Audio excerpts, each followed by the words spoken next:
congratulations on the film. I saw it yesterday. Oh, great. Marvellous.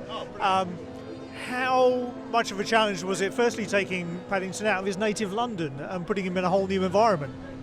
Well, we've all worked with Paddington for a very long time, that'll be fair to say, on the first two movies.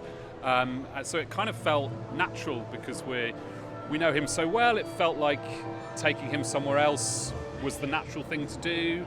And, taking him back to his home shouldn't be as much of a challenge as, we thought it would be. Yeah, we thought because obviously like a fish out of water stories in London, but when he goes back to Peru, he's kind of still a fish out of water in his own way, that's part of what the story is really. And conversely, how much fun was it putting the Brown family in a completely alien environment? That was great fun. We really loved that. Yeah, that was a lot of fun, especially Mr. Brown, who is decidedly out of place in a hot climate.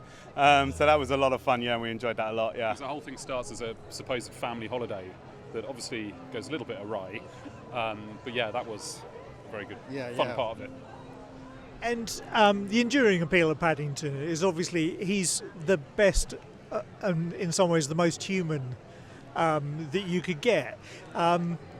So how do you go about putting these challenges in front of him and yet having him overcome them in the best way?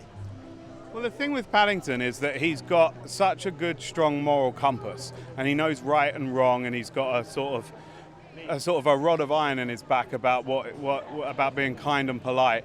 And I think he's a good marker for all of us if we could all be a little bit more like him. I do think as well Paddington is a unique combination of naive and wise, which makes him perfect for any funny scenario, but also moral scenario too. And I feel like that's the beauty of his character. Yeah, and I think he's always looking for the good in people. So when you put him in a situation, this is what's so great about Paddington and the villains and everything, is like he's looking for the good in everyone. And that's what I think gives a story that potency, that at the end of the day, human nature is good, And just lastly, obviously, with the first two under your belt, you've got the cast in mind. You can write for the people now, knowing obviously Emily's new, but the others are all there from old. How much does that influence your writing, and how much do you enjoy going back to those characters again? We do. I mean, we sort of, we find ourselves mumbling lines in their voices, a little bit. Not as well, obviously, but and actually we've got some great new characters in this as well, and they kind of they've just stepped right up and they've just taken those characters and really worked with them brilliantly. It's a very pleasant place to be for the number of years that we've been writing the script, to know that every day you can sit down and talk about these characters again and be in that world and know that Paddington is at the forefront of every single scene. It's quite a pleasure as a writer, I would say. And it's also great when you hear that someone like Olivia Colman or Antonio Banderas is going to take on a role that you've written, and you think, great, this is fantastic. And as soon as you know that, obviously you write a role that works for an actor like that, but then when that actor takes that role and you know their voice is coming to it, it's wonderful.